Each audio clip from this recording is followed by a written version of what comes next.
എല്ലാവർക്കും ഒരുപാട് സ്നേഹവും നന്മയും ഒക്കെ നിറഞ്ഞൊരു പുതുവത്സരം ആശംസിക്കുകയാണ്.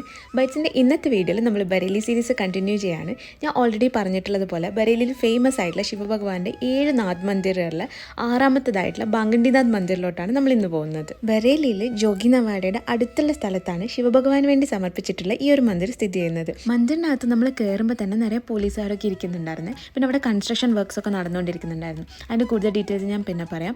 അപ്പോൾ എൻട്രൻസിലെ 2 സൈഡിലായിട്ട് നമ്മളെ നോർത്ത് ഇന്ത്യൻ ടെമ്പിൾസിലൊക്കെ കാണുന്നത് പോലെ പൂജാ സാധനങ്ങളൊക്കെ വിൽക്കുന്നുണ്ട്. അത് നമുക്ക് 20 രൂപയ്ക്കോ 30 രൂപയ്ക്കോ എത്ര വെച്ചാൽ നമ്മുടെ ഇഷ്ടത്തിന് വാങ്ങിച്ചിട്ട് പൂജ ചെയ്യാം, ജലധാരയൊക്കെ ചെയ്യാം. അത് കമ്പൽസറി അല്ല, നമ്മുടെ ഇഷ്ടമാണ്. അല്ലാതെ വെറുതെ പോയി പ്രാർത്ഥിച്ചിട്ടും വരാം. പിന്നെ ചെറിയൊരു ഇതിനകത്താണ് ശിവഭഗവാന്റെ പ്രതിഷ്ഠയുള്ളത്. നമുക്കൊന്ന് കുനിഞ്ഞിട്ട് അകത്ത് കയറാൻ പറ്റുള്ളൂ. ആ ചെറിയ സ്ഥലം ആയതുകൊണ്ട് തന്നെ അതിനകത്ത് നല്ല റഷായിരുന്നു. നമുക്ക് കുറച്ച് നേരം നിന്നിട്ടാണ് പൂജ ചെയ്യാനും ജലധാര ചെയ്യാനൊക്കെ പറ്റിയത്. പിന്നെ ശിവലിംഗത്തിൻ്റെ മുഴുവൻ ഭാഗവും നമുക്ക് ഇങ്ങനെ അങ്ങ് കാണാൻ പറ്റില്ല, ചെറിയൊരു പോർഷനാണ് കാണാൻ പറ്റുന്നത്. പിന്നെ ത്രിശൂലവും സർപ്പവുമാണ് ഉള്ളത്. അപ്പോൾ നമ്മൾ കുറച്ച് നേരം കാത്തുനിന്ന് പൂജയൊക്കെ ചെയ്തിട്ട് പുറത്തോട്ട് ഇറങ്ങി. ബറേലിയിൽ ഞങ്ങൾ പോയിട്ടുള്ള മറ്റ് നാഥ് മന്ദിർസിനെ കമ്പയർ ചെയ്യുമ്പം ഈ ഒരു മന്ദിറിൽ ഇഷ്ടം പോലെ സ്പേസ് ഉണ്ട്. പിന്നെ ഈ ഒരു ക്ഷേത്രക്കുളം തന്നെ കണ്ടാൽ നിങ്ങൾക്ക് മനസ്സിലാവും, അത്യാവശ്യം നല്ല ക്ഷേത്രക്കുളമാണ്. പക്ഷെ അത്ര മെയിൻറ്റൈൻഡ് അല്ല, വെള്ളമൊക്കെ കുറച്ച് പച്ച കളറായിട്ടാണ് കിടക്കുന്നത്. ഈ ക്ഷേത്രക്കുളത്തിൻ്റെ അപ്പുറത്തെ സൈഡിലായിട്ടാണ് നന്ദിയുടെ പ്രതിഷ്ഠയുള്ളത്. അത് നമുക്ക് കറങ്ങിയിട്ട് അപ്പുറത്ത് പോയിട്ടും പ്രാർത്ഥിക്കാം, ഇപ്പുറത്ത് നിന്നിട്ടും പ്രാർത്ഥിക്കാം. ഞങ്ങൾ ഈ ഒരു സൈഡിൽ നിന്നിട്ട് തന്നെയാണ് പ്രാർത്ഥിച്ചത്. പിന്നെ അങ്ങോട്ട് മുന്നോട്ട് പോകുമ്പോൾ നമുക്ക് എല്ലാ ഹിന്ദു ദൈവങ്ങളുടെയും പ്രതിഷ്ഠകൾ കാണാൻ സാധിക്കും. വിഷ്ണു ഭഗവാന്റെ, ശ്രീരാമസ്വാമി, ദേവിയുടേത്, അങ്ങനെ എല്ലാ ശ്രീകൃഷ്ണൻ്റെത്, ഗണപതി, അങ്ങനെ എല്ലാ ഹിന്ദു ദൈവങ്ങളുടെയും പ്രതിഷ്ഠ അവിടെയുണ്ട്. പിന്നെ നമുക്കിവിടെ കാണാൻ പറ്റിയത് ഈ ഒരു ഗോശാലയാണ്, മന്ദിറിൻ്റെ അകത്ത് തന്നെ ആയിട്ടുള്ളത്. ഇത് ഞാൻ കൂടുതലും കണ്ടിട്ടുള്ളത് വൃന്ദാവനിൽ പോയപ്പോഴാണ്. വൃന്ദാവനിൽ പോയപ്പോൾ എല്ലാ മന്ദിറിലും അതിനോട് ചേർന്ന് തന്നെ ഗോശാലകൾ കണ്ടിട്ടുണ്ടായിരുന്നു. ബറേലിയിൽ ഞാനിത് ആദ്യമായിട്ട് ഇവിടെയാണ് കാണുന്നത്. പിന്നെ ഈ മന്ദിറിൽ എനിക്കൊരു അത്ഭുതം തോന്നിയൊരു സ്ഥലമാണിത് കേട്ടോ. ഇത് രാധാദേവീൻ്റെയാണ് ഇവിടെ മെയിനായിട്ട് ഇങ്ങനെ അലങ്കരിച്ച് ഡ്രസ്സിങ് ഒക്കെ ചെയ്തിട്ട് വെച്ചേക്കുന്നത്. ഇവിടെ മറ്റേ പഴയ ഒരു ദർബാർ ഉണ്ടല്ലോ, രാജാവിൻ്റെ ദർബാറൊക്കെ പോലെയുള്ള ഒരു സംഭവമൊക്കെ ഉണ്ട്. മറ്റേ പഴയ ഡ്രം, കുറേ പഴയ സാധനങ്ങൾ നമുക്ക് അവിടെ കാണാൻ പറ്റിയായിരുന്നു. അങ്ങനെ ഞങ്ങൾ അവിടെയും പ്രാർത്ഥിച്ചിട്ട് പുറത്തിറങ്ങി.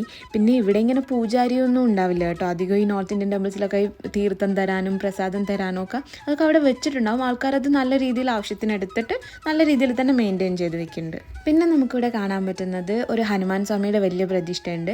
ഞങ്ങൾ അവിടെയും പോയി പ്രാർത്ഥിച്ചു. പിന്നെ ഉള്ളത് അനന്തശയനത്തിലിരിക്കുന്ന മഹാവിഷ്ണുവിടെ പ്രതിഷ്ഠയാണ്. അതിൻ്റെ ചുറ്റും ഇങ്ങനെ ചെറിയൊരു ജലാശയമുണ്ട്. അതും വലിയ ക്ലീനൊന്നുമില്ല, അതിൽ നിറയെ മീനൊക്കെ ഉണ്ട്, പക്ഷെ അത്ര മെയിൻറ്റെയിൻ ചെയ്ത് വെച്ചിട്ടില്ല. പിന്നെ നമുക്കിവിടെ ശ്രീരാമസ്വാമീൻ്റെയും പിന്നെ ഗണപതിയുടെ, ഭദ്രകാളിയുടെ ഒക്കെ പ്രതിഷ്ഠ പുറത്ത് കാണാൻ പറ്റി. പിന്നെ എനിക്കിവിടെ കാണാൻ പറ്റിയ കാലഭൈരവൻ്റെ ഒരു പ്രതിഷ്ഠയാണ്. അത് ഞാൻ ആദ്യമായിട്ടാണ് കാണുന്നത്, ഞാൻ വേറെ എവിടെ ഇതുവരെ കണ്ടിട്ടില്ല. ശരിക്കും പറഞ്ഞാൽ അവിടെ കയറി പ്രാർത്ഥിക്കുമ്പോൾ എന്തോ ഒരു പേടിയുള്ളതുപോലെ തോന്നി, എന്താണെന്നൊന്നും അറിയില്ല. ആ പ്രതിഷ്ഠേൻ്റെ ആ ഒരു അറ്റ്മോസ്ഫിയറിൻ്റെ ഈ എള്ളി ഇങ്ങനത്തെ സാധനങ്ങളൊക്കെ വെച്ചിട്ടുള്ള കുറച്ച് ഡിഫറെൻ്റ് ആയിട്ടുള്ള പൂജാരീതിയാണല്ലോ കാലഭൈരവൻ്റെ. അപ്പോൾ അവിടെ കയറിയപ്പോൾ ചെറിയൊരു പേടി ഉണ്ടായിരുന്നു. ലാസ്റ്റ് മന്ദിറിലെ ഫുള്ള് പ്രദക്ഷിണമൊക്കെ കഴിഞ്ഞ് ഇറങ്ങാൻ പോകുന്ന സ്ഥലത്താണ് നമുക്ക് ഭദ്രകാളിയുടെ പ്രതിഷ്ഠ കാണാൻ പറ്റുന്നത്. അങ്ങനെ ഞങ്ങളുടെ മെയിൻ ഇൻറ്റൻഷനായി ബറേലി വിടുന്നതിലും മുന്നേ ബറേലിയിലെ 7 നാഥ് മന്ദിർസും കവർ ചെയ്യണം എന്നുള്ള ഞങ്ങളുടെ ആഗ്രഹത്തിൽ 6ാമത്തേതാണ് ഇപ്പം നിങ്ങൾ കണ്ടത്. ഇനി ഒരെണ്ണം കൂടെ ബാക്കിയുണ്ട്. അപ്പോൾ ഞാൻ ഫസ്റ്റ് പറഞ്ഞല്ലോ ഇവിടെ കുറേ കൺസ്ട്രക്ഷൻസ് ഒക്കെ നടക്കുന്നുണ്ടെന്നുള്ള കാര്യം.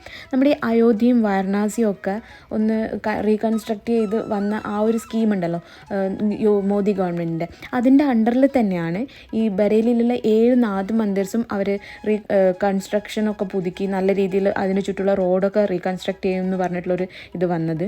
പിന്നെ ഒരു ഗ്രാൻഡ് നാഥ് നഗരി കോറിഡോർ ഉണ്ടാക്കും ബറേലി എന്ന് പറഞ്ഞിട്ട്. ഇതൊക്കെ ഇതിൻ്റെ അണ്ടറിലാണ് വരുന്നത്. അപ്പോൾ ബൈറ്റ്സിൻ്റെ ഇന്നത്തെ വീഡിയോ ഇവിടെ അവസാനിക്കണം. ഞങ്ങളുടെ നിങ്ങൾ ആദ്യമായിട്ടാണ് കാണുന്നതെങ്കിൽ പ്ലീസ് ലൈക്ക് ചെയ്യുക, ഷെയർ ചെയ്യുക, സബ്സ്ക്രൈബ് ചെയ്യുക. Thank you so much for watching our videos. Keep supporting us. This is Subhi signing off from Bites. Bye bye.